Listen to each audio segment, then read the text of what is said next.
You're listening to Journey for Truth with internationally known medium, Tai Yi practitioner, and radio host Tami Urbanek. Hello and welcome to Journey for Truth Radio on iHeartRadio and YouTube. Thank you so much for joining me. I'm Tami Urbanek. Journey for Truth is always on demand and with many new episodes. If you have a moment, go to jonalifeinstitute.com. There you can sign up for the free newsletter. It's only sent out once a month, but it's full of information on healing, different tools, different resources, lots of information, and it's free, of course, jonalifeinstitute.com. My guest this week is Artur Sousa. Artur is an immigrant and he experienced some struggle growing up. He's now an entrepreneur and he's sharing his passion with others. Artur, welcome. Thank you, Tami. It's a pleasure to be here and I hope our listeners enjoy today. Yeah, it's great to have you on the show. Talk a little bit about your immigration and the struggles that you did encounter growing up. Oh, absolutely. So I was born in Brazil. I'm not from the U.S., as you guys can notice by my accent. Growing up in Brazil, we did not have many of the privileges that would have been nice to have. Essentially, I grew up in my dad and my mom are divorced, and my mom never had a real structured family, so we always moved around quite a bit. To the point that we were moving houses at some point, almost every year, to a different house, to a different location, mostly because at that point she couldn't afford to pay the rent constantly. Mm-hmm. So as soon as it was not a possibility anymore, we would find a new place because the landlord would kick us out. So that was part of the reality growing there. I did not have only struggles. Of course, I had good things happening. I had an incredible childhood in the sense that I was climbing trees and eating fruits out of trees. We had chickens in the backyard sometimes. Those things I'm very grateful for. But it wasn't simple either, and it wasn't too resourceful at that point. Now, when you moved to the United States, was there continued struggle, or were you was your family kind of moving up the ladder, so to speak?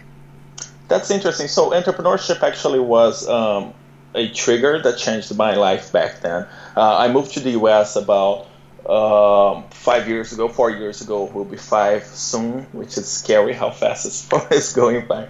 But when I moved here by myself, I did not move with my family. When I was about 16, I moved to a state that was 10,000 miles away from my home state. Brazil is quite a large country, as you know. And I was experiencing some of my first opportunities to act as an entrepreneur. I had the opportunity to work with a large nonprofit in Brazil called Moha that fights to eradicate leprosy from the country. And I was given several opportunities at that point where I learned that developing my own processes and my own methods could be actually very interesting. And that changed my life completely. I had the opportunity to go to places that I never thought I would have a chance to, and from there I never stopped really. So, but the life and the ladder up changed just before moving here, actually, which was quite an interesting journey.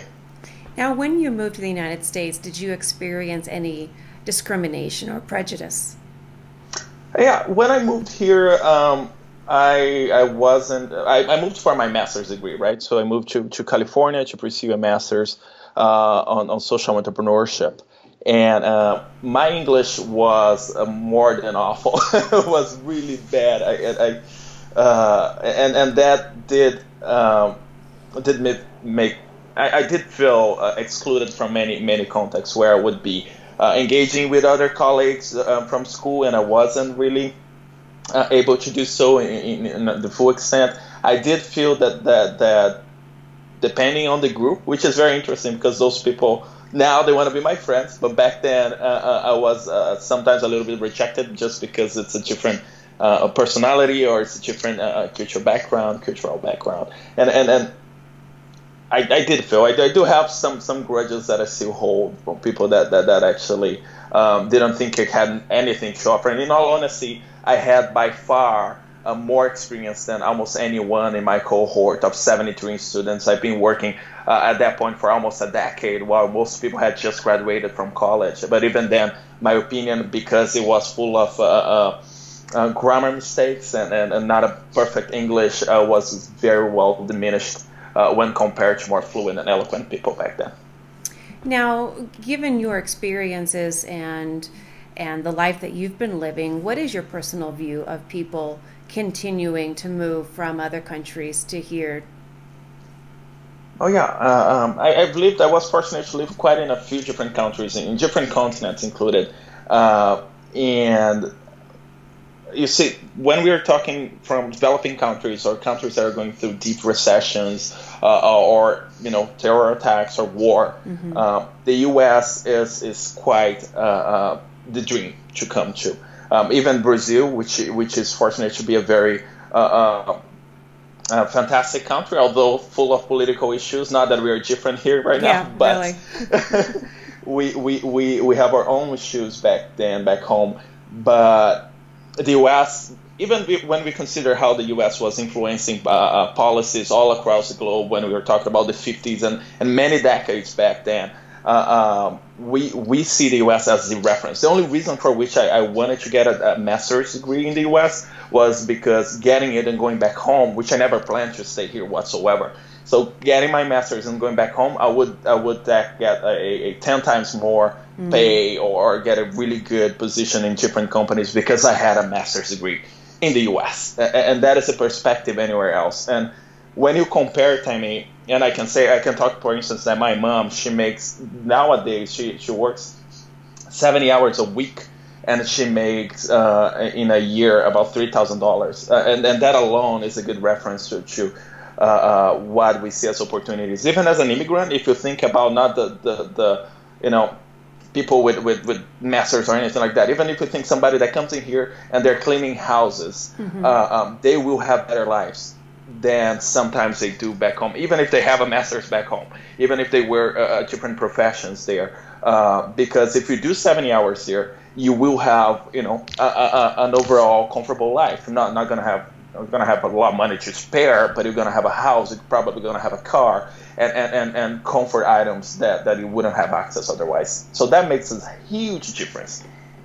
I completely agree with that. I know that there are many people who do not want immigration to continue at its current rate. They want a great level of restriction upon it for a variety of reasons. But when you hear about a family or an individual that they simply want to improve their quality of life, they want to have better opportunity, whether for education, whether for work, why not allow them to go to a location that would allow for that? And I hear the rhetoric that they're taking people's jobs, and I don't know how truthful that is or not. I haven't studied that in depth, but allowing people to move to another location to really improve their own quality of life. And I think that that's really what it's about, being human and loving all of humanity and allowing for that. I completely agree with you. Absolutely. Now, with our current change in administration, do you have any concerns about Trump being president? It's such a conflicting topic when we think about everything that has been happening. I will be honest that the night, my wife is American. The night we had the election and we heard the results, we were still up around 2 a.m. My wife was actually sobbing as soon as it happens because we don't really know what is ahead. And I think the uncertainty is what is scarier. It's awful to say this, but I am lucky to be an immigrant that is white. And I've heard that from fellow Latin American citizens that they look at me and are like, oh, you don't get stopped by the cops, you're white. Even you'd only notice that I am an immigrant if I say something because of my accent. Otherwise, people wouldn't guess whatsoever. And I don't know what's going to happen next. I don't know how I've had friends that have suffered from really incredibly stupid aggressions on the street because not physical, thankfully, but just because they were not from here. And that is scary. I don't know when whoever represents such an important nation, when that person is allowed to say and do whatever they want, that gives everyone else a green light to do and say whatever they want as well. and I don't know to what extent that will damage our opportunities. I came here and I paid my master's and I paid my housing and taxes, even though I wasn't making a single penny back then. And I continue to pay taxes and lots of them, as everybody else to this point. But how else will I be affected by it? If I have an opportunity like I had last December to go to Brazil and speak at a conference because of my experience nowadays, I'm not sure if I would have literally the courage to do so until we have this ban figured out. It doesn't affect Latin America, but it's one step from it. It's one step from affecting anyone else. And that was actually my next question, the travel ban that he's trying to pass and a judge is blocking it. So what are your personal concerns about that, more than that it's one step away from going to Latin America, which is probably very true?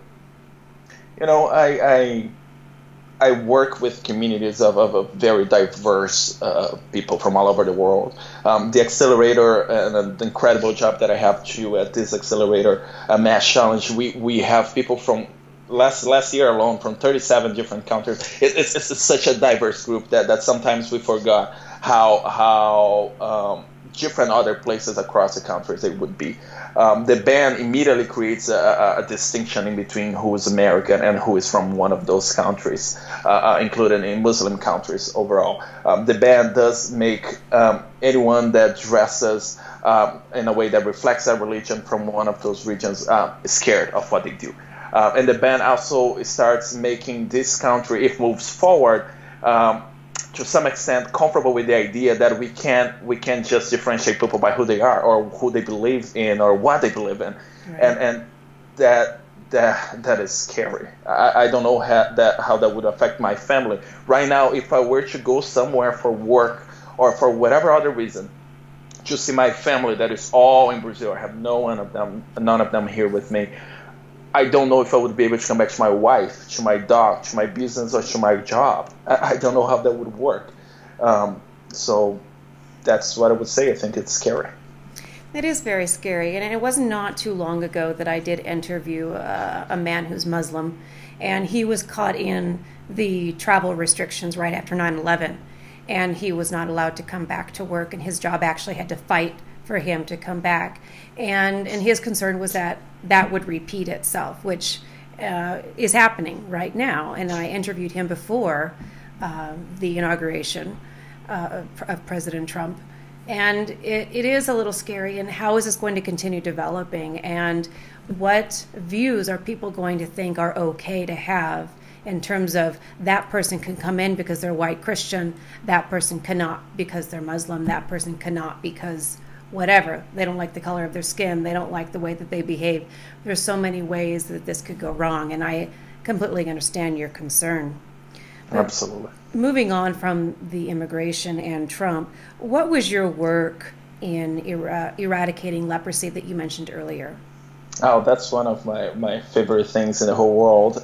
So that first nonprofit that I had an opportunity to work with, and I climbed the ladder all the way to running the nonprofit in the whole country with 24 offices, and I was very young back then. Essentially, leprosy is still a reality across the globe, everywhere. Even when we think about the U.S.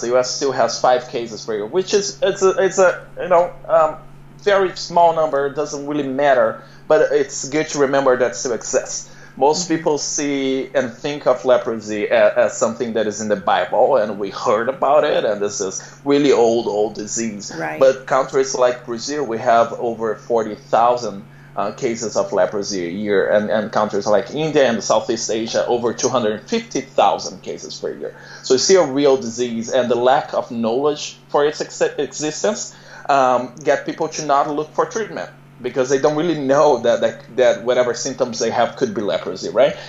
If they do not look for treatment, they eventually will have disabilities as a consequence of not being treated by the disease, as well as spreading the disease more and more. We have been having treatment for leprosy that cures the disease from 6 months to 1 year, always cures it. So very effective treatment ever since the 50s. So it's just a matter of knowledge and awareness overall. So that was my main job, to ensure that first we could preserve and remember history overall, knowing how did that affect. I don't know if you know, Tami, but back in the day, we used to isolate everyone that have had leprosy in hospitals and leprosariums. Right here, one of the most famous one was in Hawaii, and we had that all over the world. Was a natural way of dealing with the disease, as they didn't know what to do. The problem is that most countries, especially developing countries, they kept isolating people for many years to go. So even though we had treatment, countries like Brazil, they still were forcing people away from their homes until early 90s, which is very early. It's not far from us nowadays, right? And we want to remember, as we're talking about different drug addictions and different treatments for psychological and mental illness, and countries like Brazil that have been discussing the possibility of isolating people again, we were making sure that the history was being kept safe and reminding people that that is not a solution. That's not how we do it. In Brazil and Japan, we actually have a government compensation to any person that has been isolated back then. So we don't want to repeat errors in that way. So they are actually learning from history. Yeah, they should be. Actually, I think it's believing too much.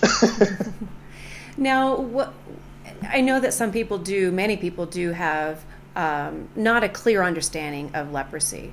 And as you were stating, that people were banished to a certain location. So give us a little bit of information on exactly what leprosy is and the basic misunderstanding. Absolutely. So leprosy is per se is a neural disease, but the way the symptoms arise is that you have different spots around your skin that would have a lack of sensitivity overall. So it could be sensitivity in three different ways. It could be that someone might not feel heat and cold as they should feel in that specific spot. That spot could be literally a different color, usually lighter or redder than the skin. Or it could be just a spot in the body that has lost sensitivity overall, but there's no real visible marks in it. Usually, because it has mark and sometimes looks like psoriasis and then different skin diseases, people would treat like a different fungus, or they would think that it's something else. But if you have any way, any lack of sensitivity of heat or cold or pain, or even when you touch and you don't really feel the spot properly, how you should feel around it, in a better way, those could be signs of leprosy overall. Nowadays, we are calling it Hansen's disease instead of leprosy, just in a way of not reflecting the prejudice that we had back then and the way we treated the disease in the past. But both things are the same, leprosy and Hansen's disease as a disease.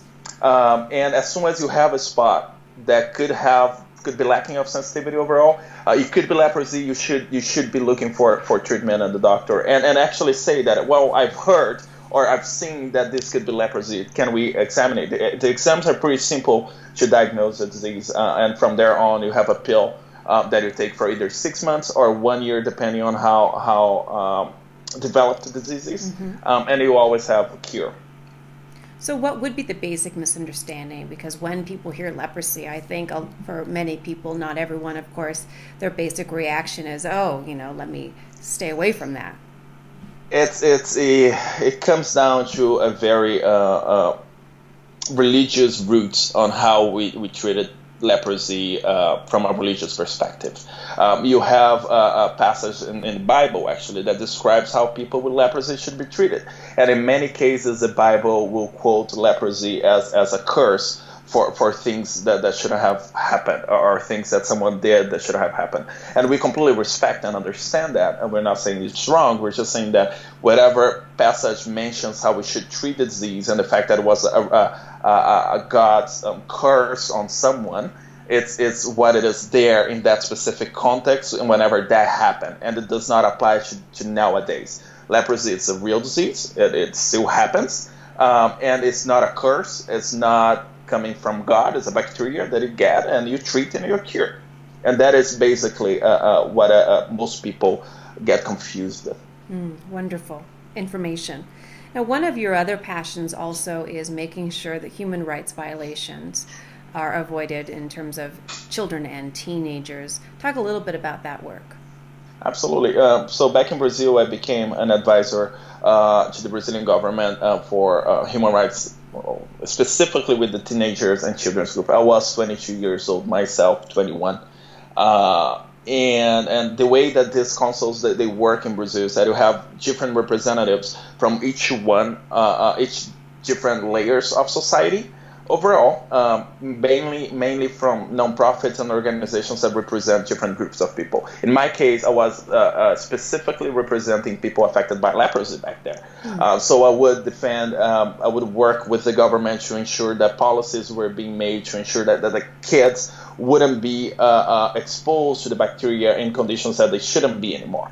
Okay. They shouldn't be, leprosy is very, very well related to poverty because it transmits through through breathing, essentially. And then if you have a small house and you have 12 people in a bedroom, of course you have a higher chance of transmitting the disease in those contexts. So we were ensuring that policy-wise we could avoid as much as we could different contexts that would spread the disease in kids, which in Brazil we had a very high incidence of cases in less than 15 years old or younger.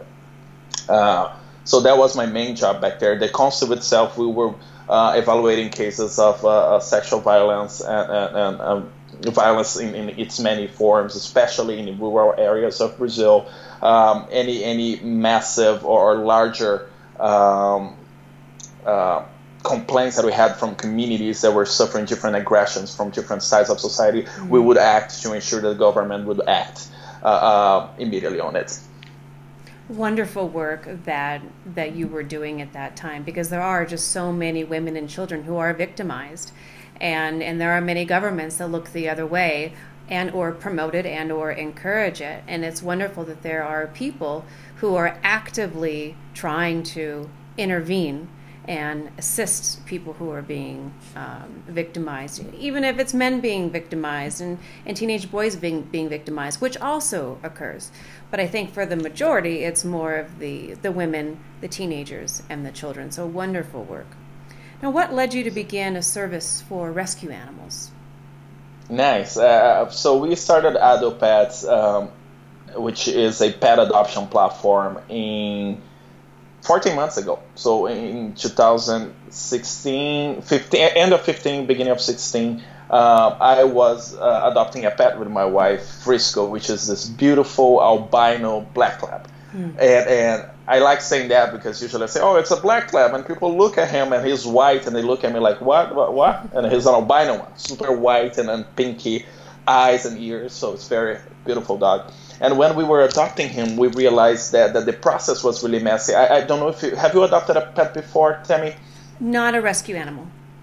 So usually it's a messy process just because mostly rescues will be working with non-profits will be the one rescuing these animals, and we're going to have shelters. Usually our organizations, their lack of resources, they are depending on volunteer work, and they are doing the best they can to save as many animals as they can.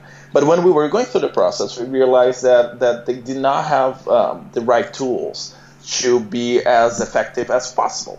So we would be exchanging. In my process, I had two organizations that rejected me as not being able to adopt, and I have one organization that did like our profile, and which was the one that we got Frisco from, and we exchanged dozens and dozens. I'm saying over 50 emails in the process of adoption. It took us in between starting it all in January until March to actually pick up Frisco, and the math was very simple.